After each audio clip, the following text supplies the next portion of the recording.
अस्सलाम वालेकुम dear students, कैसे हैं आप सब। उम्मीद करती हूँ आप सब अच्छे होंगे, खैर खैरियत से होंगे। Welcome to my YouTube channel.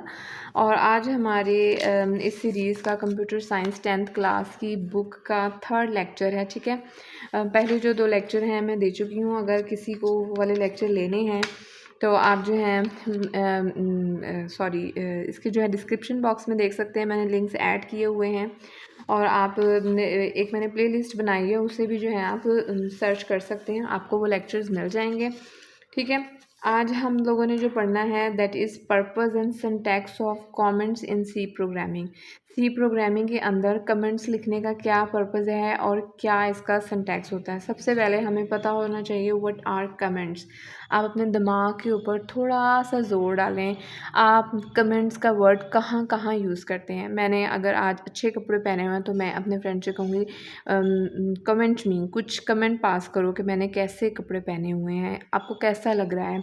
अगर हमने कुछ नई चीज़ ख़रीदी है, लाइक मैंने एक नया पॉइंटर ख़रीदा है, कुछ न्यू यानी कि जो अगले बंदे ने पहले कभी ना देखा हो, तो उसके बारे में वो कुछ कमेंट्स पास करता है। उसके अलावा हम फेसबुक, जो हमारे सोशल मीडिया प्लेटफॉर्म्स हैं, फेसबुक, इंस्टाग्राम, व्हाट्सएप वगैरह पे हम लोग कमेंट्स करते हैं। कमेंट्स का क्या मकसद होता है, एक दूसरे को अपनी ओपिनियन देना, अपनी राय देना। ठीक है, यानी कि कमेंट्स किस लिए होते हैं, एक दूसरे को समझने के लिए, ये समझने के लिए कि अगले बंदे के दिमाग में क्या चल रहा है। The purpose of comment is to understanding, mutual understanding. तो सी प्रोग्रामिंग के अंदर भी हम कमेंट्स का इस्तेमाल किस लिए करते हैं, हम इसमें इस्तेमाल करते हैं इसके प्रोग्राम को अंडरस्टैंड करने के लिए। अच्छा, कमेंट्स को इस्तेमाल करते हैं अंडरस्टैंड करने के लिए, लेकिन कमेंट्स का कोई ताल्लुक़ नहीं होता कोडिंग के ऊपर। यानी अगर आप कमेंट्स देंगे, इस्तेमाल करेंगे, तो आपका प्रोग्राम अच्छा है, कुछ भी कोई भी इसे अंडरस्टैंड करना चाहेगा तो इसे अंडरस्टैंड कर सकता है। लेकिन अगर आप कमेंट नहीं देंगे तो आपका प्रोग्राम गलत नहीं होगा। ठीक है, कमेंट की एक सादा सी मिसाल ऐसी भी है। आज मुझे ये टॉपिक स्कूल में पढ़ाया गया, ठीक है, आप लोगों को, तो मुझे कोई चीज़ इंपॉर्टेंट लगी तो मैंने यहाँ पे जो है ना नोट कर ली, डबल कोटेशन डाल के यहाँ पे मैंने वो नोट कर ली।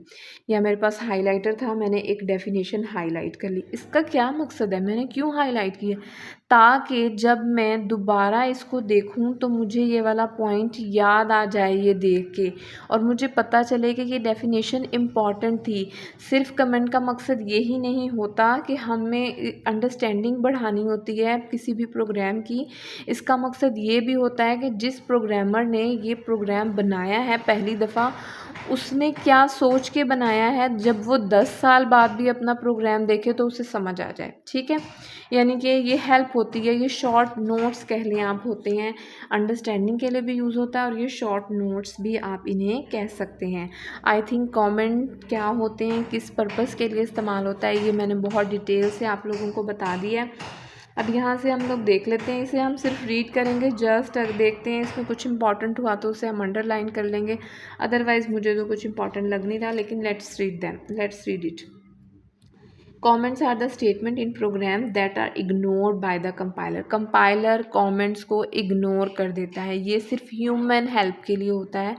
कमेंट का कोई ताल्लुक नहीं होता कोडिंग के ऊपर और कंप्यूटर की वर्किंग के ऊपर। क्लियर, ये कमेंट्स की डेफिनेशन है, ये तो आप लोगों ने करनी है। ठीक है, ये डेफिनेशन है कमेंट्स की, इसमें इंपॉर्टेंट आ गया है जी।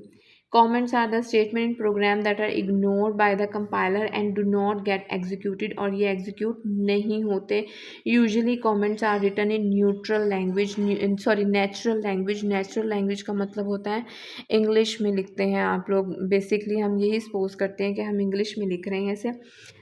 For example English, in order to provide description of our code, हमें अपने कोड को डिस्क्रिप्शन प्रोवाइड करने के लिए। ये तो पूरा ही पैराग्राफ इंपॉर्टेंट था, मैं कह रही थी कि इतना इंपॉर्टेंट नहीं है, नहीं हमने रीड किया तो हमें पता चला है। तो ये पूरी जो है ना एक डेफिनेशन है, डिस्क्रिप्शन है कमेंट्स की। अगर आपको शॉर्ट क्वेश्चन आ जाता है व्हाट आर कमेंट्स, आप ये डेफिनेशन लिखेंगे।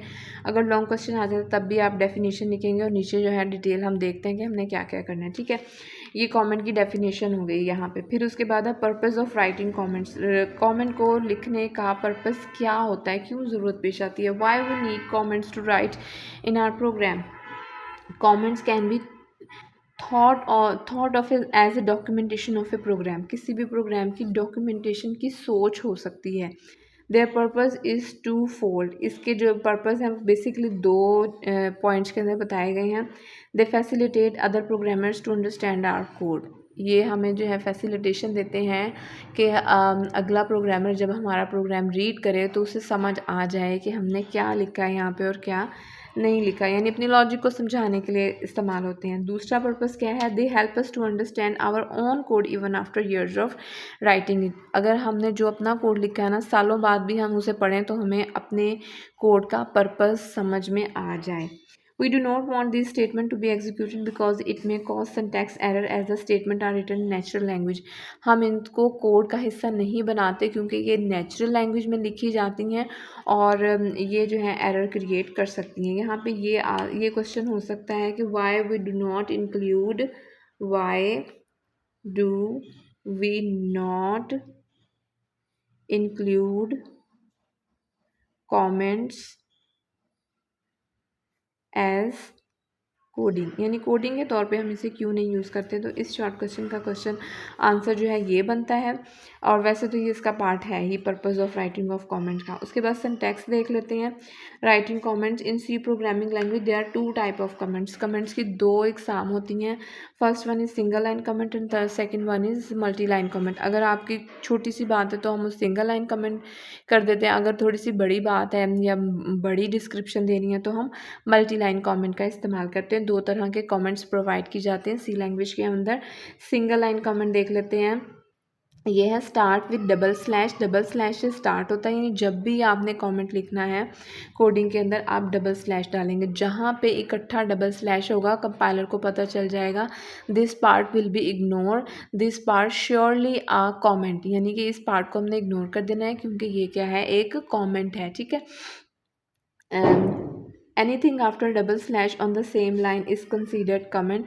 जो कुछ भी आप डबल स्लैशेस के बाद लिखेंगे उसे हम क्या समझेंगे, कंपाइलर क्या समझेगा, उसे कमेंट समझेगा। For example double slash this is a comment, ये इसकी एग्जांपल है। उसके बाद अब मल्टी लाइन कमेंट। ये तो डबल स्लैश से स्टार्ट होता था ना, एंडिंग इसकी कोई नहीं थी क्योंकि एक ही लाइन पे आता है। जब आपने मल्टी लाइन कमेंट करना है ना तो आपने स्लैश स्टेरिक से स्टार्ट करना है और स्टेरिक स्लैश के साथ एंड करना है। इन दो स्टेटमेंट के दरमियान आप जो भी कुछ लिखेंगे ना वो इग्नोर करेगा कंपाइलर। उससे उसे पता होगा कि ये पीस ऑफ कोड नहीं है, this is something for human beings not for machine. Anything between slash asterisk and asterisk slash is considered a comment even a multi line comment. For example, मिसाल के तौर पे asterisk slash asterisk this is a multi line comment, comment asterisk और slash. यहाँ पे एक programme बना के दिया गया है आपकी अंडरस्टैंडिंग के लिए, जहाँ पे कमेंट्स भी दिए गए हैं ताकि आपको समझ आ सके। क्लियर। पहले हम इस प्रोग्राम को देख लेते हैं। सबसे पहले आप लोग ये वाला प्रोग्राम देखें जो सामने मैंने बनाया हुआ है।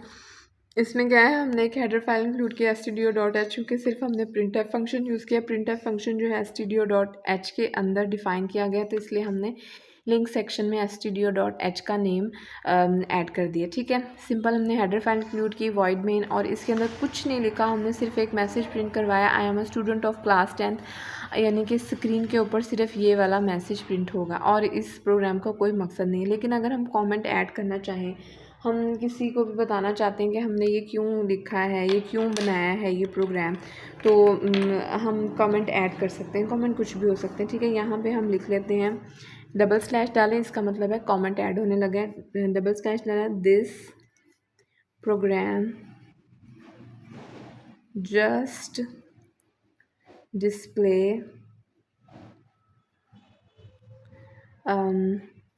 ये जो भी लिखा हुआ है, आई एम, ये पूरा आ जाएगा, student of 10th class on screen. ठीक है, ये सिंगल लाइन कमेंट मैंने लिख दिया कि ये मैंने बताया है कि ये ऐसा प्रोग्राम है जो सिर्फ आपको स्क्रीन पे ये वाली लाइन शो करेगा। ठीक है, और कुछ भी नहीं लिखा।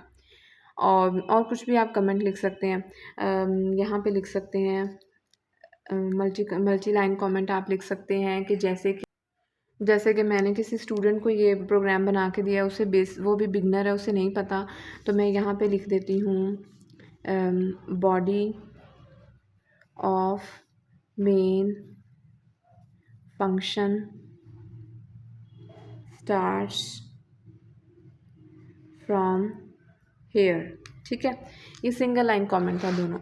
मैं अब यहाँ पे मल्टी लाइन कमेंट यूज़ करती हूँ। ये मैं स्लैश स्टैटिक डालूँगी। यहाँ पे मैं लिख दूँगी body of main function ends here and it is ending of a program। ठीक है, और फिर स्टेरिक और फिर स्लैश। ये मल्टी लाइन कमेंट हो गया, ये सिंगल लाइन कमेंट हो गया। यानी सिर्फ मैंने डिटेल बताई है, जो मैंने आपको कॉन्सेप्ट समझाया है वो मैं यहाँ साथ साथ लिख रही हूँ कि अगर मैं किसी को ये प्रोग्राम बना के दूँ तो उसको समझ आ जाए कि इसका क्या पर्पज़ है, यहाँ पे ये क्यों इस्तेमाल किया गया। ये पहले बताया गया इस प्रोग्राम का पर्पज़, फिर ये बताया गया मेन बॉडी यहाँ से स्टार्ट हो रही है, यहाँ पर बताया गया कि मेन बॉडी यहाँ पर एंड हो रही है। ठीक है, आई थिंक आप लोगों को ये लेक्चर समझ आया होगा। अगर नहीं समझ आया, थोड़ी सी भी कोई कन्फ्यूजन है तो please let me know in the comment section, ताकि मैं आप लोगों की कन्फ्यूजन को दूर कर सकूं।